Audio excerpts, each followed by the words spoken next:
name's Ames, and I'm here with rising Irish star Stevie McKenna. Stevie, how's life been treating you? Yeah, really good. I'm ready for Saturday night and looking forward to getting back into action. First fight this year, and I'm gonna explode into 2021 with another knockout. A lot of people who are in the boxing world who know about talent coming through are speaking a lot of good things about yourself, about your brother. That must give you a lot of confidence. And what is it they know about you that they're telling the whole boxing world? Yeah, well, we've been all over the world, even as amateurs. Both me and my brother Hearn, as a very experienced amateur fighter, won a lot of national titles, won Commonwealth Youth Gold, European medals, and everyone knows us. We're getting our name out there. We were training in LA, sparred with a lot of world champions, Josh Taylor, Jose Ramirez, Lemonchenko, Sergey Lipinets. I've been in the ring with them all, and I've been getting my experience in camps through sparring. So when I go into the ring, I'm not too interested in getting rounds in or going the distance. If I see an opportunity for a knockout, I'll take them out of there. I got to pick up on a couple of those names you mentioned there. Josh Taylor, who's fighting for the undisputed title at the weekend, and of course one of the pound-for-pound greats in Vasyl Lomachenko. You mentioned you sparred both of them. What was it like sparring those two men? Yeah, it was a great experience sparring Josh Taylor ahead of his big fight, unified fight with Jose Ramirez, another guy that I sparred with. So I've been in the ring with both of them guys and sparring with Lemonchenko as well. Even before I made my pro debut, I was sharing the ring with him. So I pick up on a lot of things through sparring. I've been learning the trade of the game over in the US for this past 3 years. Before the pandemic, I was fighting over in America, so we came back here in the pandemic, and then I signed a deal with Hennessy Sports, and now fighting on Channel 5 Saturday night. Bringing that to Saturday night, your opponent Damien House, not too much known about him, but this is about you and yourself. But what do you know about Damien coming into this fight? Yeah, it was a late opponent. We had a few guys that actually pulled out of the fight. You know, we had trouble getting a fight, but I haven't looked too much into him. So it doesn't matter who's at the opposite end of the ring to me. I'm just gonna go in there and do what I have to do, and I'm gonna go out and get the knockout. Yeah, you mentioned the knockouts. I noticed on your record you've got that knockout streak going. Is that something that's really important for you to get that knockout? Well, it's just anytime I go in for a fight, I'm going for the knockout, but I'm always prepared to go the distance. There will be guys in there that will be in there to survive and go the distance, but I'm always prepared. But it's in my instinct to always go for the knockout. It's my fighting style. I looked up to Tommy Hearns growing up. I tried to mimic my style from his, bring back that old time boxing and being entertaining fights for the fans. Everyone wants to see knockouts. They don't want to see boring points wins or just complete boring fights. I want to be involved in big fights, and I'm looking forward to the future. Mick Hennessy has huge plans for me, so you're going to be seeing a lot more of me.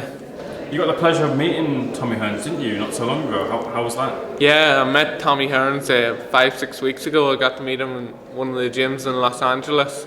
It was unbelievable meeting my hero, someone that I always looked up to and watched on YouTube. I've watched all of his fights, and just to be talking to him and seeing him in real life, it was unbelievable. Give me some words of advice. And what did he say to you? Yeah, he told me, he seen how tall I was for 140, 147. He told me to use my long reach, same way he did, and bang in big shots. But meeting him was, unbelievable. You're 24 years of age now. What's your goal for the next year or so? What's your plans?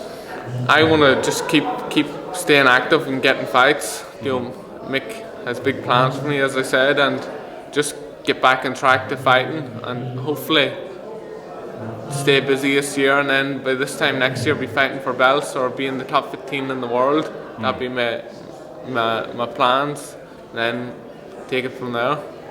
With that, you'll have to go through some of the opposition that are around the top 15. I noticed that you, at the press conference there, you took the opportunity to call out Conor Benn. You've got a thriving domestic welterweight scene here. You've got Conor Benn, Michael McKinson, Chris Congo's around there as well. Why in particular do you want Conor Benn? I've been watching Conor Benn, and I see a guy that's very beatable. I'd have no problem going in and taking him out of there. As I said, it'd be a very fan-friendly fight. Everyone, I'm sure, would love to see it. Two interesting style of fighters, but I'd love to get the fight with him. Maybe we could make it possible this time next year or whenever he wants it, if he's brave enough to come in against a puncher and someone like me. Who do you see as the best at the world scene? You've got Terence Crawford, Errol Spence's, Jamal James, Ugas. Who do you think is the best at the world scene? At the minute, it would have to be Terence Crawford, I think. In 147, he's a good fighter. Errol Spence as well, a lot of good guys, but I've been in the ring with them all. They were a lot of world champions, and I know what I'm capable of. So when it comes that time, I'll be ready to go. I just want to get your thoughts on some stuff in the wider boxing scene. You got this weekend, along with your fight, you got Josh Taylor versus Jose Ramirez. How do you see that fight going? That's a really good fight. Been in the ring with both of them. Jose Ramirez is a more come forward, aggressive fighter, and Josh Taylor is more standoff. He likes to box more, and it's an interesting style of fight, like clash of styles. So it's going to be a very entertaining fight. A hard one to predict, but I have Taylor edging it if he can stick to his boxing, stick to what he does, and I've just him edging it because on that. But it's all in the night too. Whoever turns up and whoever wants it more, I think will come out the worthy winner.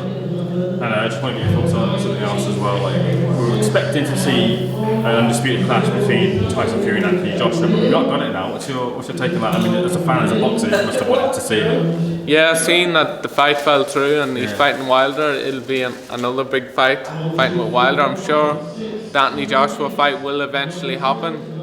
Just have to stay patient. But Tyson Fury is another great guy and a true champion. How do you think if we do get Fury versus Wilder 3, do you think there'll be a different outcome to the second fight?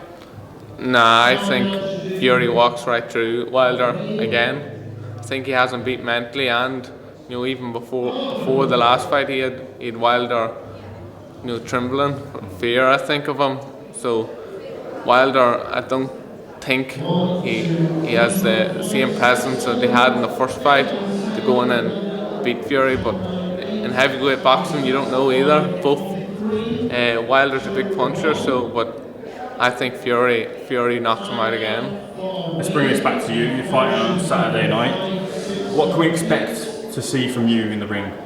You can expect another destructive performance. I'm going out there, and do what I do and knock guys out, but you're going to see mayhem and destruction in there.